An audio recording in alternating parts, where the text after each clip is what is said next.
Matter रहेगा 17 तारीख। ठीक है, लिखो। केंद्रीय कानून मंत्री किरण रिजिजू की ओर से सुप्रीम कोर्ट के मुख्य न्यायाधीश को इस आशय का पत्र लिखा जाना देश का ध्यान खींचने वाला है कि उसके कॉलेजियम में सरकार के प्रतिनिधियों को भी शामिल किया जाए।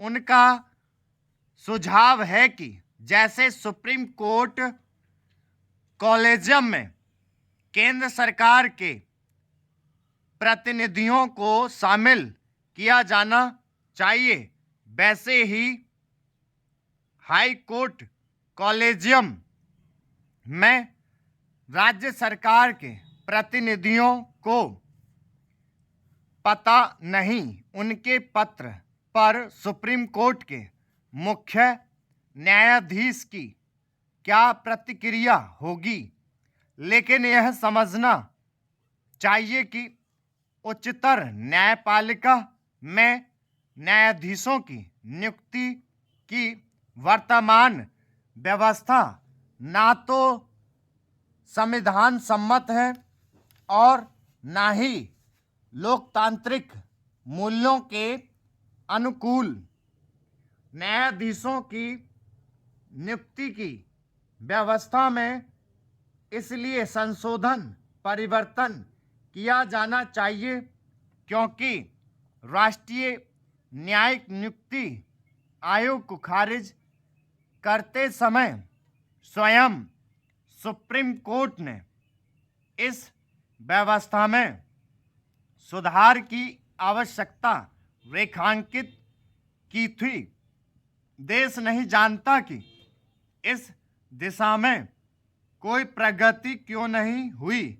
कॉलेजियम व्यवस्था का निर्माण संविधान ने नहीं किया, इसका निर्माण स्वयं सुप्रीम कोर्ट ने किया और ऐसा करके न्यायाधीशों की नियुक्ति और स्थानांतरण का अधिकार पूरी तौर पर अपने हाथ में ले लिया। ऐसा विश्व के किसी प्रतिष्ठित लोकतांत्रिक देश और यहाँ तक कि ब्रिटेन और अमेरिका में भी नहीं होता। आखिर जब किसी देश में न्यायाधीश ही न्यायाधीशों की नियुक्ति नहीं करते तो भारत में ऐसा क्यों होना चाहिए? यह वह प्रश्न है जिसका कोई स्पष्ट उत्तर देने के स्थान पर इस तरह के खोखले तर्क दिए जाते हैं कि यह धारणा गलत है कि भारत में न्यायाधीश ही न्यायाधीशों की नियुक्ति करते हैं। ऐसे तर्क देकर सच से मुंह मोड़ने की कोशिश की जाती है।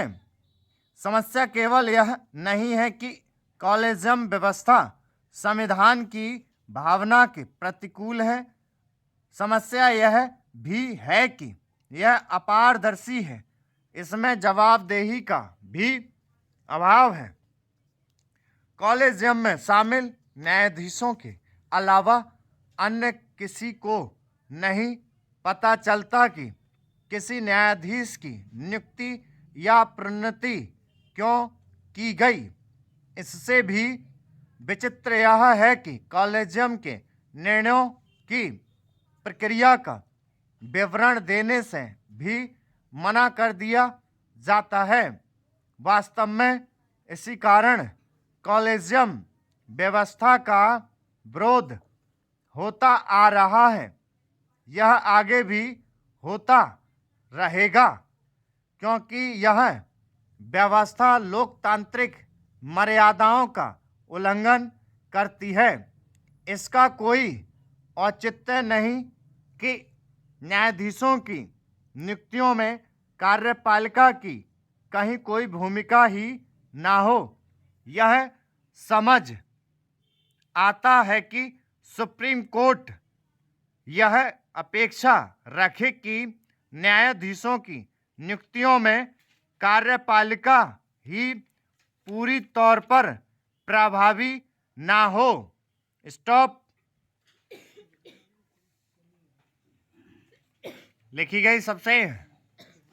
इसके लिए जो टाइम दे रहा हूं मैं पूरा 30 मिनट ट्रांसलेट के लिए, तो करें सब।